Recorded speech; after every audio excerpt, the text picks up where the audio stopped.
Hello বন্ধুরা, আপনারা সবাই কেমন আছেন? তো আজকে আরও একটা চলে এলাম নতুন ভিডিও নিয়ে। তো আজকের কন্টেন্ট হচ্ছে toxic and Dhurandhar 2 part 2 the revenge. তো এই দুটো মুভি নিয়ে কথা হবে। তো সবার প্রথমে বলে রাখি, কালকে 3 মার্চ হোলির দিনকে ধুরন্ধর 2 ট্রেলার আসার কথা ছিল, কিন্তু কোনো কারণে আসতে পারেনি।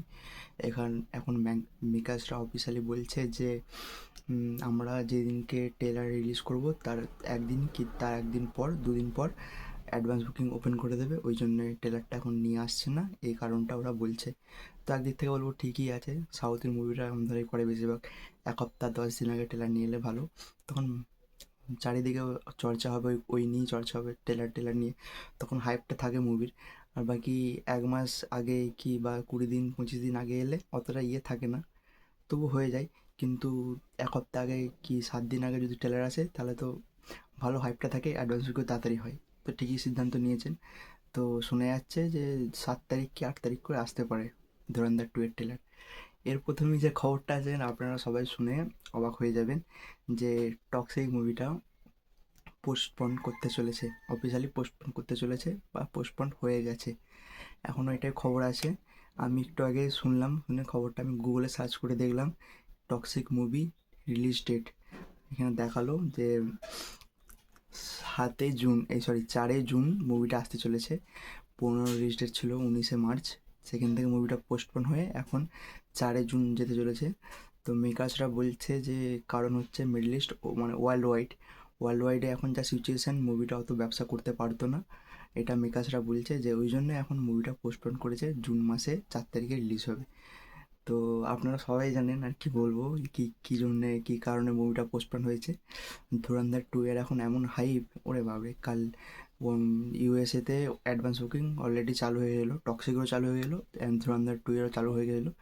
সেখানে কাল সন্ধ্যা পর্যন্ত ধুরন্ধর 2 এর অ্যাডভান্স বুকিং ছিল, প্রি সেল প্রায় 78 লক্ষ টিকিট বিক্রি হয়েছিল প্রিমিয়ারের জন্যে। আর সেদিকে ধরুন এই টক্সিকের আজকে সকালবেলায় আপডেট দেখলুম প্রায় 5 লক্ষ টাকা হয়েছিল, আর কি বলবো। তো যাই হোক, ওই মুভিটার জন্য ইন্তজার করবো। ওই সেই এই রকিং স্টার ইয়াস প্রায় 3 বছর, 3.5 বছর, 4 বছর পর আসছে একটা মুভি নিয়ে। মুভিটা ভালোই হবে আশা করি। কিন্তু এখন এটাই বলতে হবে যে মুভিটা অফিসিয়ালি পোস্টপোন হয়ে গেছে। একদিক থেকে ভালোই হয়েছে, কেন এই মুভিগুলো, দুটো মুভি যা পোটেনশিয়াল আছে বক্স অফিসে 1,000 কোটি, তো ধুরন্ধর 2 বাদ দিয়ে 1,500 2,000 কোটি পর্যন্ত কালেকশন করতে পারে। অ্যান্ড টক্সিক যদি সিঙ্গেললি আসে, ও 1,000 কোটি পার হয়ে যেতে পারে, কারণ রকিং স্টার ইয়াসের ফ্যান ফলোয়িং তগড়া। তাছাড়া এত বছর পর আসছে মুভিটা নিয়ে, তো হাইপ তো থাকবেই। তো এটাই। কিন্তু মুভিটা পোস্টপন যেহেতু হলো, আর কিছুদিন আগে হলে ভালো হতো। এখন আর এই 10-15 দিন বাকি আছে, এখন পোস্টপন। তো এটাই বলবে, ধুরন্ধর 2 এর ভয়ে, ধুরন্ধর 2 মুভির এখন এত হাইপ, ওই জন্য পালাচ্ছে। তারপর টিজারটা এসেছিলো, সং এসেছিলো, অতটা পজিটিভ রিভিউ পাইনি, মিক্স রিভিউ পাচ্ছিলো সবাই। তারপর সংটা যে এসেছিলো এমনি শুধু অডিও সং লঞ্চ করে দিয়েছে, ভিডিও কামিং সুন বলে এখনও তো ভিডিও এলো না। আর আশা করি এখন আসবেও না, যেহেতু পোস্টপন্ড হয়ে গেছে। তো সব দিক থেকেই ধুরন্ধর 2 এর হাইপটা বেশি ছিল। জানা সত্ত্বেও টক্স এই সামনের রকিং স্টার ইয়াসের বই আসছে তবুও। তো দেখা যাক কী হয়। ধুরন্ধর 2 মুভিটার যা হাইপ আছে, যদি পার্ট 1 এর মতো যদি 80% হয় বা আরও তার যদি ভালো হয়, মুভিটা কিন্তু বিশাল কালেকশন করতে চলেছে, সব রেকর্ড ভেঙে দেবে। তুমি তো পার্ট 1 কিছু রেকর্ড রাখেনি, আরও নতুন রেকর্ড তৈরি করবে। তো বলো আপনাদের কি বক্তব্য, জানাও। তো চলো, আজকে এইটুকুই ছিল।